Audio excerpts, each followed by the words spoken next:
দুটো হাগ হলো এখানে, হ্যাঁ দুজন মানুষ জড়িয়ে ধরা খুব ভাইরাল হলো, একটা হচ্ছে মিম, একটা হচ্ছে শাকিব খান। ও হ্যাঁ তাই তো, তো আমি দুজনকেই কেন জড়িয়ে ধরলাম? আরো মানুষ ছিল তো, তাদের জড়িয়ে ধরনি কেন? হ্যাঁ বলো তো। এবার শাকিব খানকে জড়িয়ে ধরা আর টানা হেঁচড়া করা নিয়ে মুখ খুলেছেন চিত্রনায়িকা পরিমণি। কি বললেন পরিমণি জানতে হলে পুরো ভিডিওটি শুরু থেকে শেষ পর্যন্ত অবশ্যই দেখুন। শাকিব খানের হারল্যান্ডের প্রোগ্রামে র্যাম্পে হাঁটার সময় শাকিব খানকে জড়িয়ে ধরে ব্যাপক সমালোচনার মুখে পড়েছিলেন আলোচিত ও সমালোচিত অভিনেত্রী পরিমণি। শাকিব খানের প্রতি পরিমণির অ্যাগ্রেসিভ ভাব শুরু থেকে লক্ষ্য করা গিয়েছিল সেই প্রোগ্রামটিতে।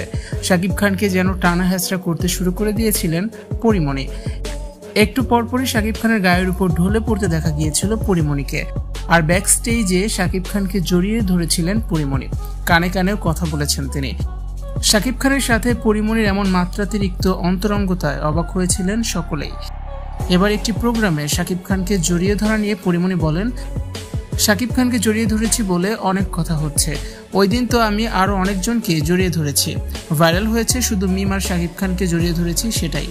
একসাথে কাজ করছি, আবার সে আমার সিনেমার নায়ক, তার সাথে তো আমার ভালো একটা সম্পর্ক আছে, মাঝে মধ্যে আমাদের কথাও হয়। সবচেয়ে বড় কথা, মাদক মামলায় পরিমণি গ্রেপ্তার হলে একটি স্ট্যাটাস দিয়ে পরিমণির পক্ষে কথা বলেছিলেন চিত্রনায়ক শাকিব খান। সেই মানুষটাকে জড়িয়ে ধরতে কারো কাছে পারমিশন নিতে হবে নাকি? শাকিব খান খুব ভালো করেই জানে আমাদের সম্পর্ক কতটা ভালো, বড় ভাই হিসেবে এখনো সে আমার পাশে আছেন।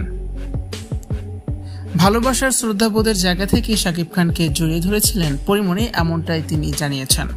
পরিমণি আরও বলেন, আমি তো ওই শোতে আরও অনেকজনকে জড়িয়ে ধরেছি, শুধুমাত্র শাকিব খান কিংবা মিমকে জড়িয়ে ধরেছি তা তো নয়। শাকিব খানকে জড়িয়ে ধরাটা খুব স্বাভাবিকভাবেই নিয়েছিলেন পরিমণি।